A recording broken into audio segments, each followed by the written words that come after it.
We need one additional member. Hey guys, right now we're missing one person.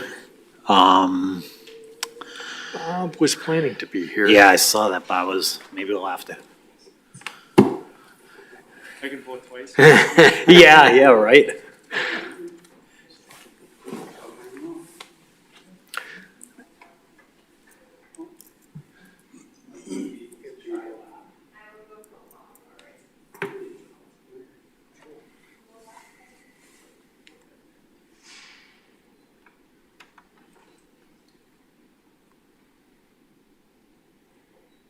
Joe, do you just take the mayor's spot, or is it, you guys flip coins? This is where they told me to sit, so I do what I'm told. Yeah. I think it seems like there should be a pay increase with this seat. Yeah, I think you'd have to take a cut. Well, if they double your pay, it's still zero. All right. Oh, he's here. Excellent. We're looking for a form, but he's watching us real good. Thank you. All right. Can't even be a minute late, Bob. We're already calling for you. Thanks for coming. All right, so we have a quorum. We will call the October 25th Architecture Review Board to order. If everyone, to run us through the roll call, please, Steve. Sure. Bob Heimrel. Here. Jerry Jones. Yeah. Dave Aldig. Here. Joe Clark. Here? Richard Lindy. I did not hear from Dick. Pam indicated that she would not be here. And Marcus. Oh, said and he Marcus wouldn't be was going to be out of the country. here. Right. Great. If you would please stand for the Pledge of Allegiance. I pledge allegiance to the flag of the United States of America and to the republic for which it stands, one nation, under God, indivisible, with liberty and justice for all. Item 1.3, any potential conflicts of interest for board members today?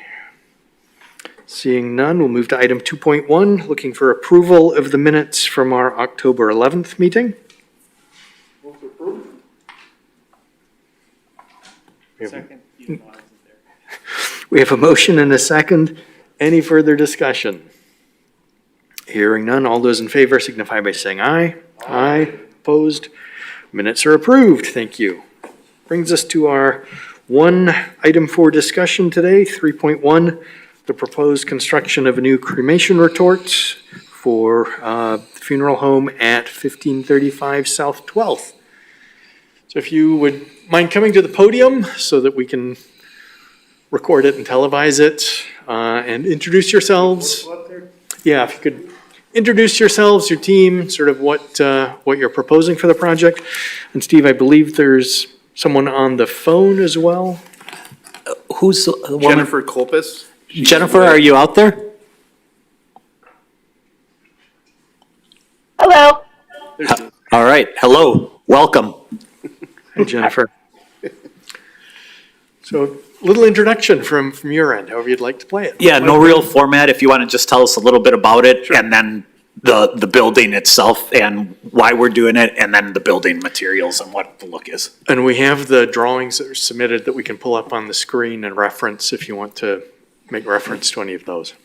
Okay. You want me to start? Yeah, go ahead. Mike Reinbold with Reinbold Novak Funeral Home. I own the funeral home. We're looking at adding a cremation retort, the addition, the building for housing that unit. On the northeast corner of the building, we have to construct 2 new walls and a roof to cover the addition. It's about 1,300 square feet roughly.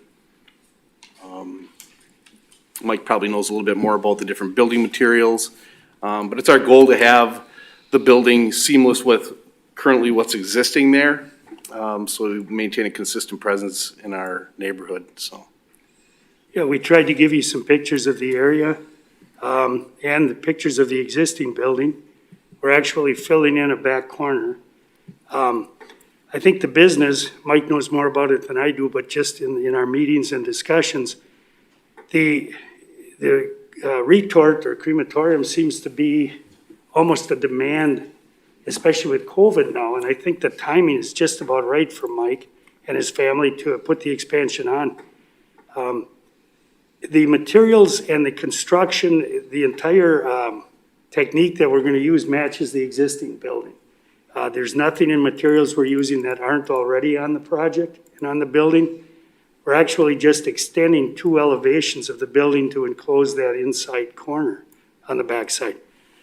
If you go back, yeah, right there, that's a good one. Right now, we're gonna be closing up those 2 overhead doors and bringing those over to the east elevation. And then that whole corner gets closed in. It's all asphalt parking right now. When you look at the neighborhood, you're really not obscuring anybody's view or any changes really in the building itself, other than we're adding some square footage. Single-story building. Materials on the existing building across 12th Street or the front elevation are vinyl siding and stone. The north elevation is all vinyl siding, as is the back. We brought a sample along for color and it's just a double 4 vinyl siding. It's a decent product, it'll hold up. The existing, when was it put on? 2000, 2001. Yeah, the existing samples, or the new sample I have out of a box and what's on the building hasn't faded. Okay. So you're not gonna see a difference. There's a shingled mansard that comes across. We're gonna match that up. We've got a match on the shingles. So really, we're not changing anything in the look of the building. Parking wise, if we wanna jump into that, we have on-site parking, but the 12th Street development there adds additional parking on the street, and there's a municipal parking lot, yep, right where Steve's, or who's ever working there. Yeah. Mike, maybe you want to talk a little bit about the parking? Yeah, in our years in business, the lots across the street and the street parking are mainly where people park when they come to the funeral home to visit families, that kind of a thing. Behind the funeral home, we have a detached parking lot as well. That's basically where our staff parks. And then the building or the parking that's in that back lot is really for any other visitors. There's a public entrance in the rear of the building as well, so people can come in that way too, but never really have any issues with the amount of parking. To me, the building portion of it seemed pretty straightforward. It's a tie-in, matching materials. Wasn't anything that jumped out at me there. My biggest question was on the chimney flue and what the material for that is. And there was some question as to the height. The height of the flue is fabricated with the retort itself. It's a prefabbed, comes in sections. It's actually going to be approximately 8 feet above the top of the mansard roof. When I did bring, I don't know if Steve, if you. Those other I gave you pictures? an extra elevation, in case the question came up, that gives you a little better feel for the height of the actual flue. There it is. Is there a way to get that up on the screen? Maybe what you could do, Mike, I don't know whether or not you might be able to just pass it to these guys and Yeah. have them take a look at it. This is from the front view, Wall Street. That's what you're gonna see. Now, this mansard in front is about 3 feet higher than the mansard at the back. So when I say we're 8 feet above the mansard in the back of the building, you're gonna be jumping out to a little less than 5 feet Above the highest point. above the highest point Okay. from 12th Street. Yeah. And the flue it's steel, it's kind of blackened. I don't know that there'd be much we could do to dress it up because of the heat. And that's one Yeah. reason they build these flues so large for insulating value. Dave, you know a lot about that. Yeah, they have to be a double wall so that they got a separation, Right. or separation. Now, one of the issues we thought we might have, or questions, would be what comes out of that flue. Yeah. That's why we have a call in. She'd be able to address it. She can pretty much explain that. But we're keeping it as low as we can, but yet meeting the code. Because over here, we rise up again. Virtually nothing comes out of that flue as far as smell or soot there's a, I think, Mike, you explained it to me, there's a secondary chamber that pretty much burns up anything from the initial combustion. It's almost like an oxidizer. Yeah. Yeah, I think from our end, while very curious, that part of it, smells, fumes, perception of the neighborhood, it's really not our purview. That'll be Plan Commission. Thanks, And if neighbors are concerned there. It was sort of a trade-off in my mind, though. Our neighbor's going to be wanting a taller chimney to feel like they're getting more removed from any fumes coming out of the chimney, or is having it low so it's not a visual impact a bigger concern.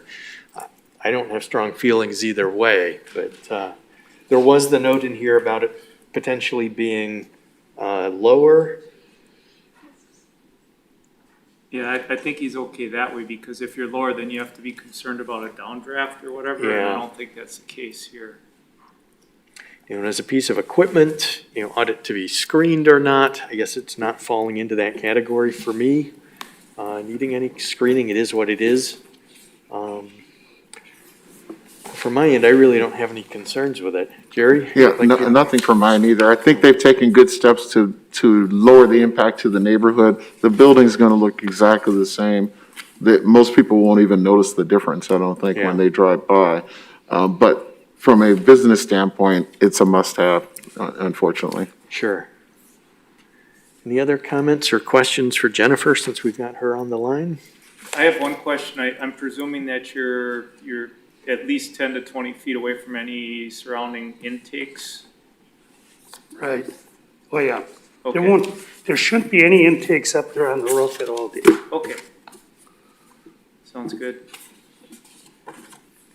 Okay. Did you say it's a black, it'll be black? The flue? I think it, Jennifer might know more what the color is going to be. Are you there, Jennifer?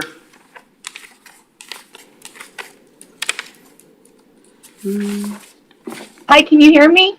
Yes, I can now. Wonderful.